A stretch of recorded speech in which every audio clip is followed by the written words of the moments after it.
অনেক ধনী পরিবারে বিয়ে হয় আমার। বিয়ের পরে আমার বাবা মা কখনোই আমার শ্বশুরবাড়িতে এসে তাদের প্রাপ্য সম্মানটুকুও পায়নি। আমার বাবা মা যখনই আমার বাসায় আসতো তাদের জন্য কোনো ভালো আয়োজন ছিল না। মাছ, মাংস, পোলাও, কোরমা কখনোই তাদের জন্য রান্না করা হতো না। তারা যদি আসতো তাহলে তাদের জন্য যত রকম খারাপ খাবার ছিল সেগুলোই রান্না করা হতো।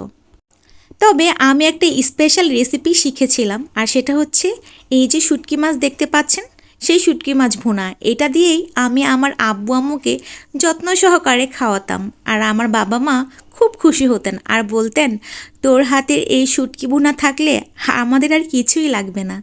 তখন আমার খুবই ভালো লাগতো, আমি খুবই খুশি হতাম। সো হ্যালো এভরিওয়ান, আজকে আমি রান্না করব এই যে শুটকি মাছ দেখতে পাচ্ছেন, এই শুটকি মাছ ভুনা। এটাকে অনেকে মলা শুটকিও বলে থাকেন।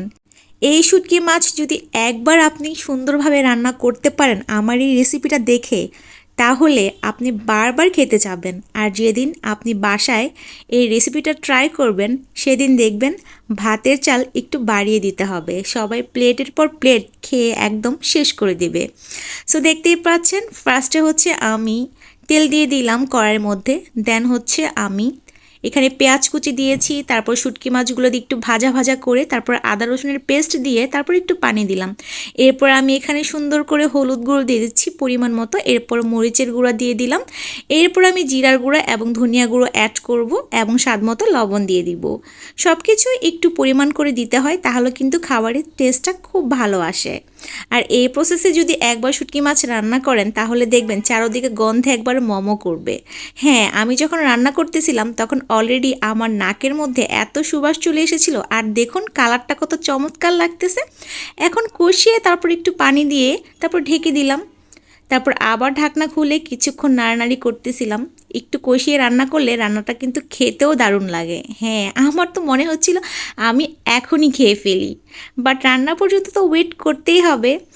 এইভাবেই খুব ইজি ওয়েতে আপনি কিন্তু এই শুটকি মাছ ভুনাটা করতে পারেন, আর যাকে একবার খাওয়াবেন সে কখনোই ভুলতে পারবে না আপনার এই রান্নার কথা। অনেক সময় কিন্তু আমাদের বাসায় হুটহাট মেহমান চলে আসে, আর তখন রান্না করার মতো ফ্রিজে মাছ মাংস তেমন কিছুই না থাকলে চটজলদি বানিয়ে নিতে পারেন এই মজাদার শুটকি মাছের রেসিপিটি। এত সুন্দর গন্ধ বের হয়েছে আর তরকারিটা দেখতে অনেক ইয়াম্মি লাগছে। তো কথা বলতে বলতে হয়ে গেল আমার শুটকি মাছের রেসিপি।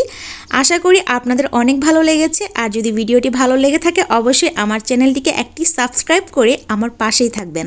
আর এরকম মজার মজার রেসিপি যদি পেতে চান তাহলে অবশ্যই চোখ রাখতে হবে আমার চ্যানেলটিতে। ভিডিওটি যদি আপনি ফেসবুক থেকে দেখে থাকেন তাহলে অবশ্যই আমার পেজে একটি ফলো দিয়ে যাবেন। ধন্যবাদ।